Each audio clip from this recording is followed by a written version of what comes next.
Alô, meus alunos, nono ano, Márcio Macedo, mais uma vez com vocês, seu professor de matemática.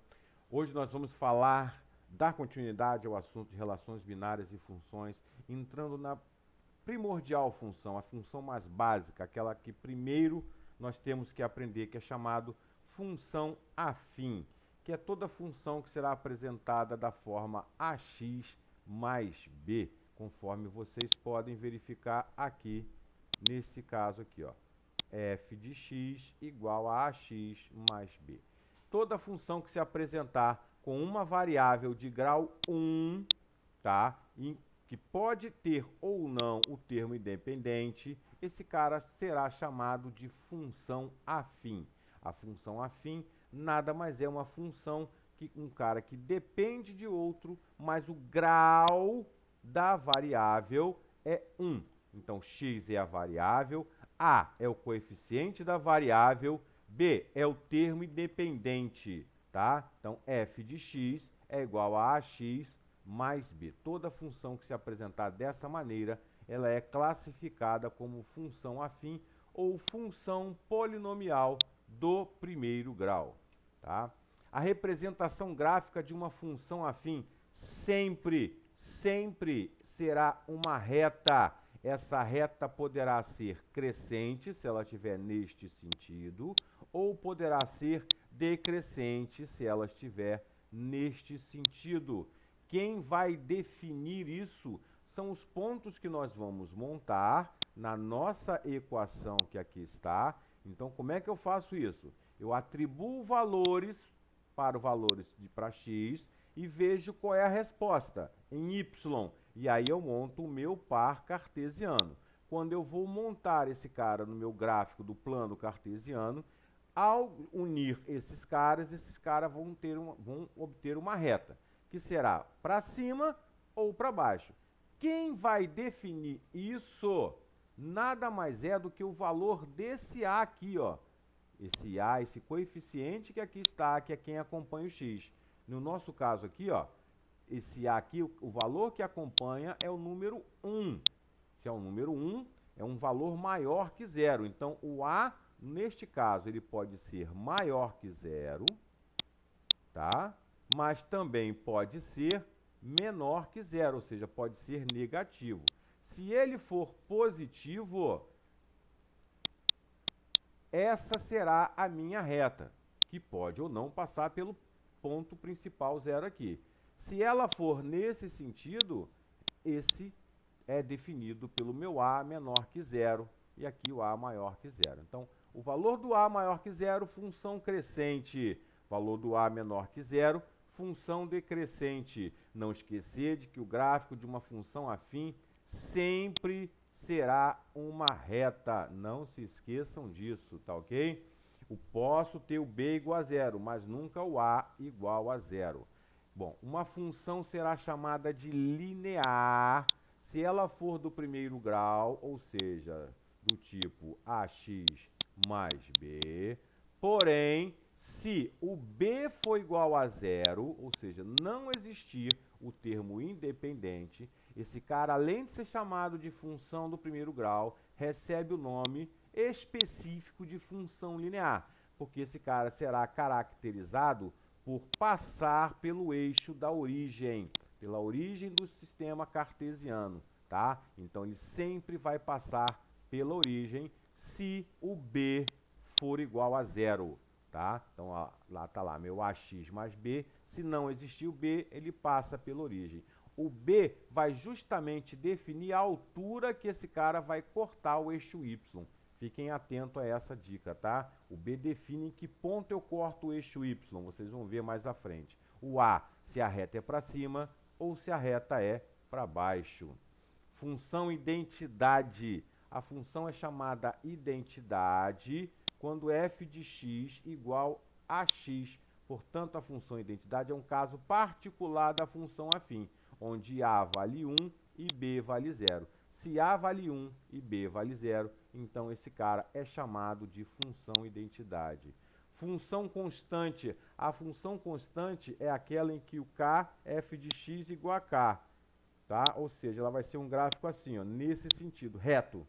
Bom, obviamente, esse cara não será uma função afim ou do primeiro grau. Ele não deixa de ser função, tá? Mas a função constante não é afim, tá? Não é classificada como afim. Para ela ser afim, ela tem que ter a variável ax mais b. No caso, ela não tem o ax, ela só tem o b, que seria meu k, então esse cara não é função afim ou do primeiro grau. Zero da função afim, ou seja, a solução da função afim. Qual é o zero da função afim? Se eu tenho aqui a minha função, ó, y igual a 3x mais 6, o meu a vale 3, certo? O meu b vale 6. Olha o que eu falei com vocês aqui, ó, anteriormente. Olha onde ele toca o eixo y. É justamente no ponto B. Lembrando, vou me cansar de falar aqui, ó, ax mais b. Então, o b vai definir aonde eu corto o meu eixo y. O 3x mais 6, esse 3 aqui, que é o meu coeficiente, vai ajudar a definir aonde eu tenho a minha solução. E aonde é que eu vou achar esse ponto que ele corta o eixo x? Aqui, ó, nessa fórmula aqui, ó, menos b sobre a. Basta fazer a conta menos b sobre a e eu vou definir justamente este ponto que aqui está. O ponto, no caso, menos 2. Se eu pego, então, ó, menos 6 dividido por a, que é 3, vai dar justamente o meu menos 2, que é onde ele corta esse eixo. E o 6 é onde ele está, o ponto B, sozinho. Tá ok? Discussão de uma função, do sinal de uma função. Funciona da seguinte forma, vou botar para vocês verem aqui, ó. Toda função, ela é positiva, negativa ou nula. Ela será negativa quando y for menor que zero. Ou seja, se eu tenho aqui meu gráfico, quando os valores da função estão aqui embaixo, abaixo do eixo horizontal, ela é nula. Ela é negativa. Se ela está na origem do sistema, justamente aqui, ela é nula. E se ela está acima, então ela é positiva. Aqui vocês conseguem visualizar mais esse cara aqui, ó. Então aqui está meu eixo y. Se ela está abaixo, ela é negativa. Se ela está acima, ela é positiva. Aqui ela é positiva. Aqui ela é negativa. E aonde é que ela é nula? Justamente, ó, aqui no menos 2, no 1, no 5, no 8. Esses são os pontos nulos. Tá? Acima, positivo. Abaixo, negativo. Certo? A função é crescente, então, se eu quiser estudar o sinal, a função será crescente. Calculo o meu zero da função, que é aquele onde ele vai tocar o ponto x, tá lá, menos b sobre a. Acima daquele gráfico ela será positiva e abaixo será negativa. Isso no caso de uma função crescente. No caso da função decrescente, a reta é para baixo, acima é positivo, mas quem está acima agora é o lado de cá. E abaixo negativo, que é o lado de cá. Guardem isso, tá? Acima, positivo. Abaixo, negativo. Só guardar isso. Aí você tem que só verificar se ela é crescente ou se ela é decrescente para definir quem está acima e quem está abaixo. A resolução de uma inequação também funciona basicamente da mesma forma, tá? Toda inequação com uma variável pode ser escrita da forma seguinte, ó. Ax mais b pode ser maior que zero, pode ser maior ou igual a zero. Pode ser menor que zero, pode ser menor ou igual a zero. Em vez do igual, a inequação substitui por maior ou igual, menor ou igual, certo?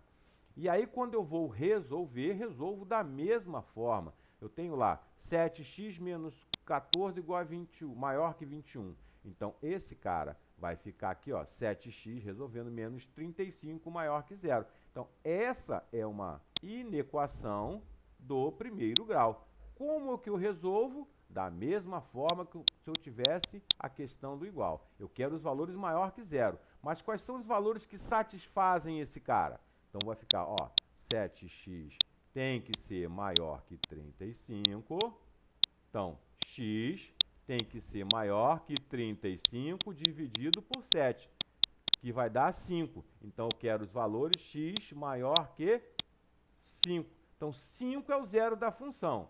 Se esse cara é crescente ou decrescente, o A é positivo, então a reta é para lá. Então, acima são os positivos, abaixo são os negativos. Como eu quero os maiores que zero, então eu quero esses caras aqui, ó. Apenas esses caras. E quem são esses caras? O x maior que 5. Ok? É assim que se resolve uma inequação. Espero ter podido ajudá-los nesse capítulo tranquilo da função afim. E qualquer dúvida, mandem sinal de fumaça, e-mail, zap, que a gente tira com vocês, tá? Basta mandar a pergunta que a gente tenta solucionar com vocês, ó. Beijo no coração.